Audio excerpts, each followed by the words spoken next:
오늘은 야고보서 3장 13절부터 18절 말씀을 가지고 참된 지혜라는 제목으로 말씀을 전해드리겠습니다. 오늘 본문에는 크리스찬의 지혜에 관해서 말씀해 주고 있습니다. 특별히 참된 지혜와 거짓된 지혜로 나누어 하늘에 속한 참된 지혜가 어떤 것인가를 설명해 주고 있습니다. 13절에 보면 너희 중에 지혜와 총명 있는 자가 누구냐라는 질문으로 교훈을 시작하고 있습니다. 우리가 학생들이나 어른들에게도 무엇인가를 가르칠 때 가끔 질문을 던지는 것은 참으로 중요하고 효과적입니다. 그리고 나서 스스로 대답을 합니다. 13절 후반절입니다. 다 같이 읽겠습니다. 그는 선행으로 말미암아 지혜의 온유함으로 그 행함을 보일지니라. 현대인의 성경에 보면 13절 말씀이 더욱 명확하게 번역되어 있습니다. 여러분 가운데 지혜와 지식 있는 사람이 누구입니까? 선한 생활로 그리고 지혜로운 겸손의 행위로 그것을 나타내 보이십시오.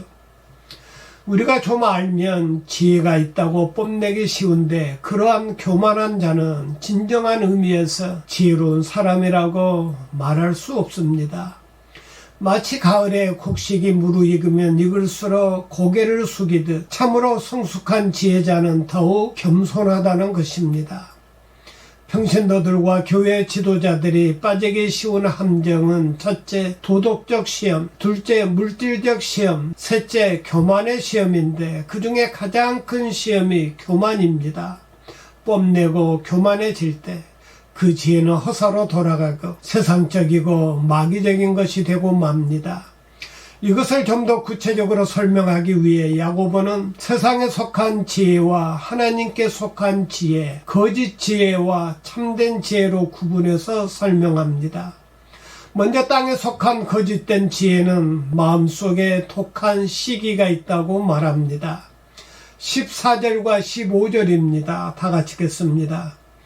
그러나 너희 마음속에 독한 시기와 다툼이 있으면 자랑하지 말라. 진리를 거슬러 거짓말하지 말라. 이러한 지혜는 위로부터 내려온 것이 아니요 땅 위의 것이요 정욕의 것이요 귀신의 것이니. 우리의 지혜가 선한 행실과 생활로 연결되지 못하고 시기하고 질투하는 것으로 연결된다면 그것은 참 지혜가 아니라 거짓 지혜라는 것입니다.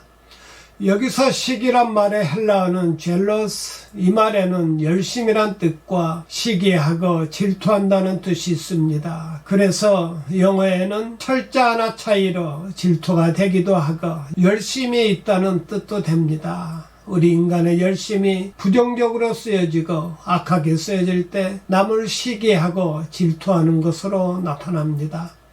그리고 이 시기와 질투가 빚어내는 결과는 얼마나 무섭습니까?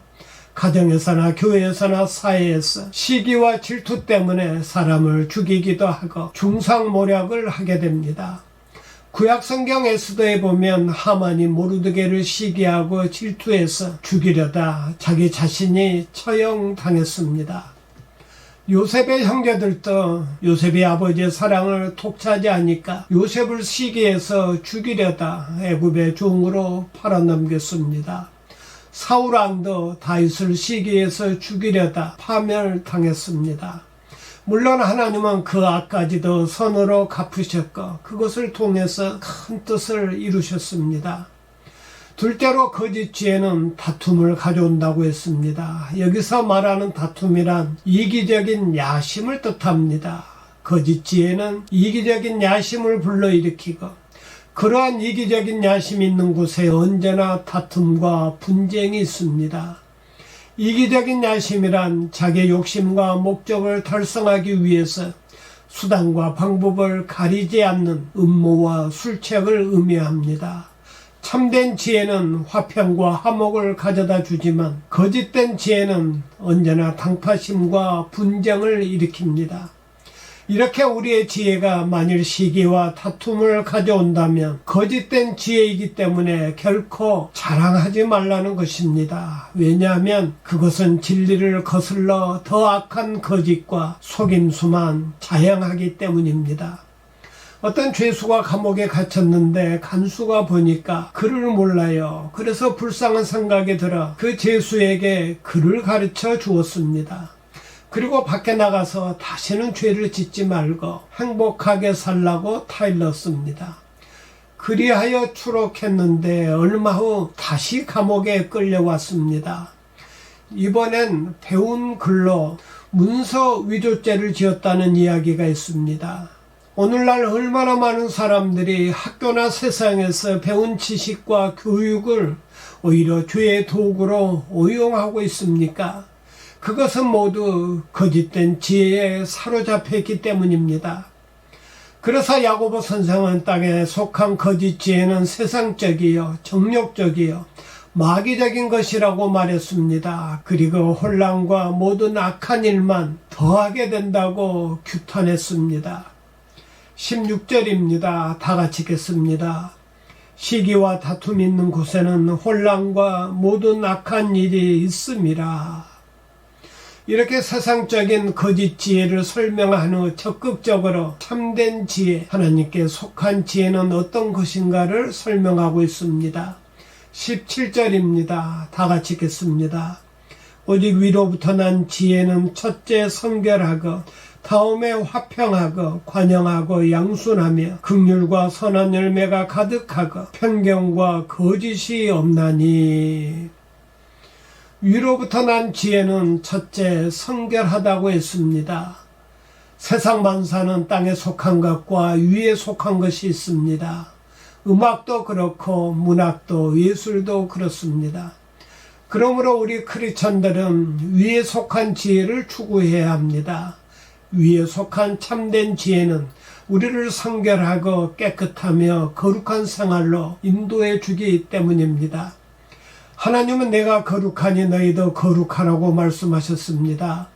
우리가 예수 믿고 구원받았기 때문에 거룩해지는 것은 아닙니다. 우리는 매일매일 말씀 안에서 거룩해지는 삶, 성결한 삶, 성화의 삶이 필요합니다.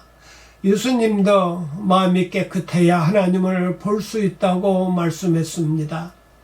둘째로 위로부터 난 지혜는 화평입니다. 여기서 말하는 화평은 우리 마음속에 주어지는 평화 이상으로 너와 나 사이에 그리고 하나님과 나 사이에 올바른 관계를 통해 경험되는 기쁨과 화목까지 포함한 화평을 말합니다.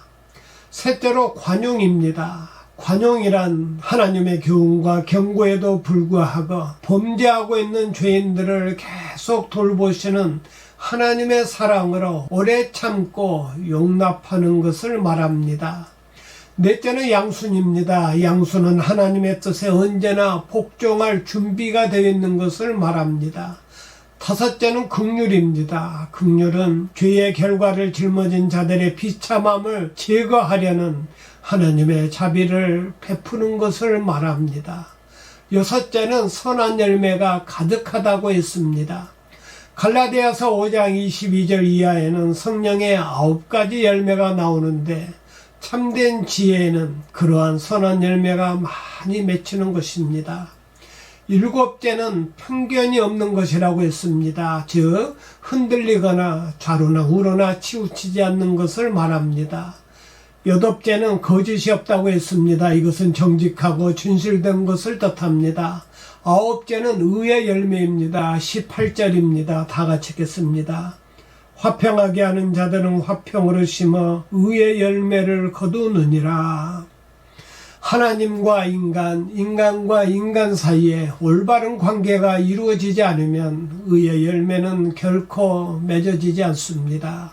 사랑하는 여러분, 참된 지혜, 하나님께 속한 지혜는 모든 선한 생활의 기초가 됩니다.